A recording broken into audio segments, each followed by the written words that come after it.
Hello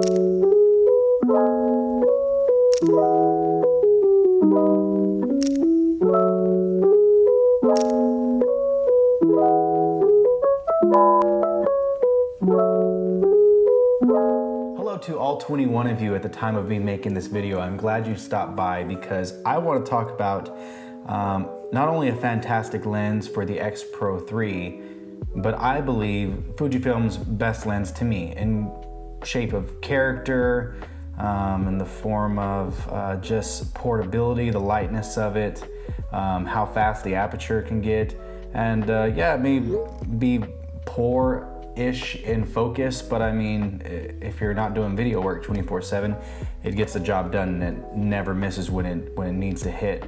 And I'm talking about the Fujifilm 35 1.4. A lot of people would opt for the 35 f2. I've had the 35 f2 as well, and I'm just telling you right now, there is no comparison between this and the f2. This lens is, man, just fantastic. Fujifilm's 35mm 1.4 and the 18 f2, even the 14 2.8 to an extent, they're amazing lenses, and the 56 1.2 has it as well, because there's something about them that makes them feel vintage, and it's not the autofocus, which a lot of people complain about, and I'm still trying to figure out when we became so picky with photography. I remember working with a 5D Mark II with the 70 to 200 f4, and you want to talk about slow autofocus. That's a slow autofocus rig right there. I can't say enough about this focal length being the most versatile, the best focal length, I think, period, for shooting any kind of photography, whether it be portrait work, whether it be personal work, whether it be, you know, professional. I've used this for landscapes. I've used this focal length for street photography. It's actually my favorite street photography length.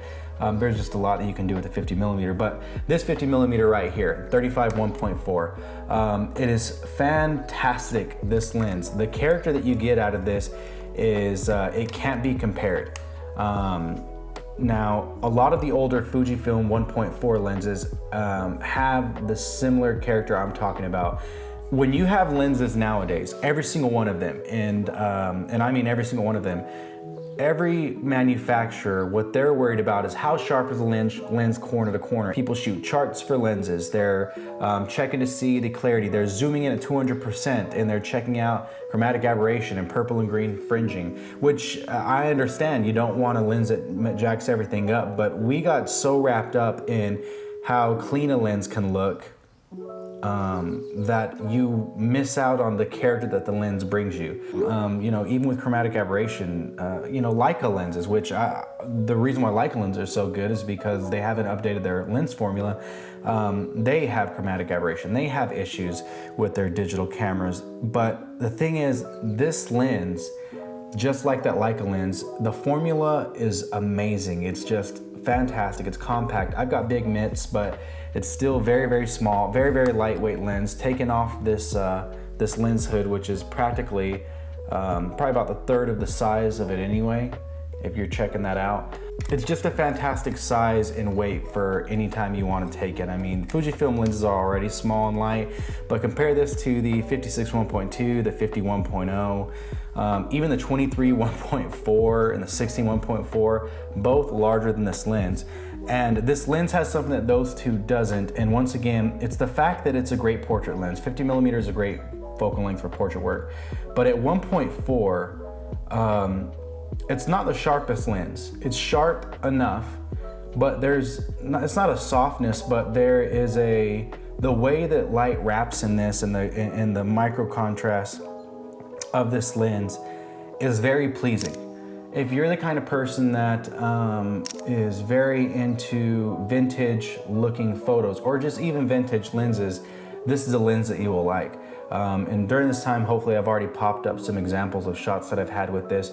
I went on a vacation to Hawaii, and all I brought was an XC3, and I think I brought the 27 2.8. Original plan was to have the 27 2.8 on it basically at all times, and the 18 to 55 for whenever we went out and, you know, did some like exploring and excursions. And the 35 was just for nighttime. And the 35mm 1.4 stuck on my camera body, the XC3, all the time, the whole time there. And it's just because the way it lent itself to the colors in Hawaii, the blue water, the green mountainsides, the country, the rendition from this lens in all those situations was amazing. The shots that I got out of this was fantastic. Let me tell you, the focusing, it's again, and maybe I'm the gatekeeper, I don't know, but I just don't remember a time. I used to manual focus on film cameras. For the work that majority of people are doing, you don't need your lens to be that fast. Now, if you're doing video work, get yourself a lens that's gonna lend itself to video work, or learn how to shoot at a manual focus, constant aperture, set your focus point, and then sit in front of there and be still. But if you're doing mostly video, this may not be for you. But as a photographer, this is just an amazing piece of kit. I can't tell you enough. So the focus speed, not the best. Does it miss sometimes? Yeah, if you're shooting sport photography, you're gonna wanna step away from this. But at the same time, this isn't really gonna be your sports photography lens. The 35mm f2 isn't a bad lens. I've had it, I've enjoyed using it, but a lot less than this, because there is no flavor to that lens. It's just like every other one of their f2 lenses, and honestly all their new lenses. There's not that much character coming from majority of Fujifilm's newer lenses. They're sharp, and the colors that you're getting are great, but you have to remember, Fuji cameras colors are 50% lens, 50% X trans sensor. So you're always gonna be getting some Fuji-like colors because of the sensor in this body, in the X-trans sensor. That's one of the great things. That's why when we talk about, Leica bodies, Canon bodies, all these things, the images, the colors, you just have a Bayer sensor that's been calibrated a little bit more magenta or a little bit more green. There's nothing special about it. The X-trans sensor, there's something special to it. So that's what helps out with your color rendition and making things feel Fuji-like that you enjoy. But this lens gives you that extra little oomph, and man, it is amazing. So small form factor, it's very, very light.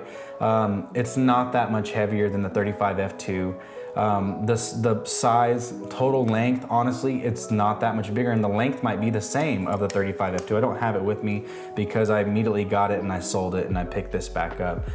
Great build quality. It's not weather sealed, and so I know that's going to throw a lot of people off, but I just want to really ask people, how often have you shot in the rain where you haven't been able to put your camera up? And how often do you plan on shooting in the rain? I wouldn't let weather resistance deter you, because I think we're starting to put a lot of emphasis on features, and we believe, okay, it has this feature, that means it's more professional, instead of what the optic quality of the glass is. But a fantastic lens. Very lightweight, man, the color is amazing. The 1.4, the speed on it, the aperture, being able to go to 1.4 is fantastic in low light, and it does do really well. Here is one thing that I want to bring up. It's the fact that when it's focusing, as you see, it extends. And so, and when you turn off your camera,